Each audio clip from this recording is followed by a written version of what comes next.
Friends, CCTV ఆధారాలు, డ్రోన్లు అలాగే దాదాపుగా 500 మంది జనాలు వెతికినా కూడా 40 ఎకరాల పామాయిల్ తోటల్లో కానీ, లేదంటే 400 ఎకరాలకు సంబంధించిన అడవిలో కానీ పాప ఆచూకీ దొరకలేదు.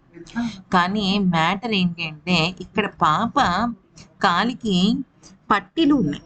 అయితే పాప తప్పిపోయినప్పుడు కూడా పాపకు సంబంధించిన 2 ఆధారాలున్నాయి. అది ఒకటి పాప కాలికి పెట్టుకున్న పట్టీలు, 2 పాప మెడలో వేసుకున్న ఆంజనేయ స్వామి తాయెత్తు. 2 వెండికి సంబంధించినవి. అయితే పాప గనుక మనం చూసినట్టయితే ఎప్పుడు కూడా కుక్కతో ఆడుకుంటూ ఉంటుంది. అయితే కుక్క చనిపోవటం అనేది ఇప్పుడు చాలా పెద్ద ఎదురు దెబ్బ. ఎందుకనంటే అట్‌లీస్ట్ దానికి జీపీఎస్ ట్రాకర్ పెడితే ఇవాళ కాకపోయినా రేపైనా సరే పాప గుర్తొచ్చినప్పుడైనా అది పాప ఉన్న చోటుకి వెళ్తుంది అన్న ఒక ఆశతోనే ఉన్నారు.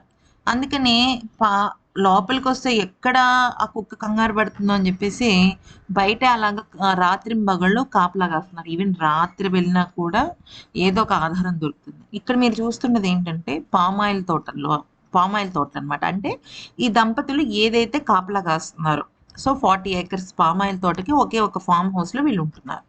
మ్యాటర్ ఏంటంటే ఈ పాప ఈ పామాయిల్ తోటకు సంబంధించిన ఫెన్సింగ్ ఉంటుంది కదా! అంటే అడవి ప్రాంతాన్ని దీన్ని విభజిస్తూ ఒక తోట కొనుక్కున్నారు కదా!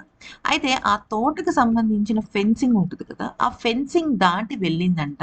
ఎందుకంటే ఫెన్సింగ్ దగ్గర పాపకు సంబంధించిన దుస్తుల పోగు, జుట్టు అలాగే కుక్క లోపలికి వెళ్ళినట్టుగా కుక్క బొచ్చు కూడా అక్కడ ఉందంట. సో, అయితే ఇక ఇదంతా చూసిన తర్వాత వీళ్ళేం చేశారంటే, దాదాపుగా 200 మంది పోలీసులు 10-12 గ్రూపులుగా విభజనైపోయారు. సో, పాప ఎక్కడికి వెళ్ళే అవకాశం ఉంటుంది అంటే, ఫస్ట్ పెంపుడు కుక్క ఒక డైరెక్షన్‌లోనే అంటే తోటకి కుడివైపు వెళ్ళడం జరిగింది. అలాగే ఈ స్నిఫర్ డాగ్స్ కూడా అటే ఎళ్ళాయి. సో, మొత్తం యాంగిల్ అంతా అటువైపే చూపిస్తుంది.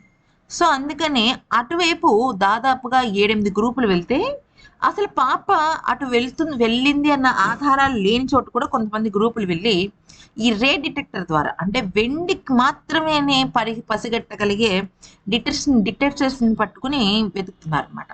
అలా వెతకడం వల్ల ఏమవుతుంది అంటే, మ్యాటర్ ఏమవుతుందంటే ఎక్కడైనా సరే ఒక కిలోమీటర్ లేదా ఇంకా కొంచెం దగ్గరలో 800 మీటర్స్‌లో ఉన్నా కూడా ఆ డిటెక్టర్ అనేది ఆ ఒక్క వస్తువుని కనిపెడుతుంది. ఎందుకంటే పాప ఒక మృతదేహం కాకపోయినా, లేకపోతే పాప ఆచూకీ కాకపోయినా, ఏం కాకపోయినప్పటికీ కూడా అంటే పాపకేం కాకూడదు మనస్ఫూర్తిగా మనం కోరుకుందాం.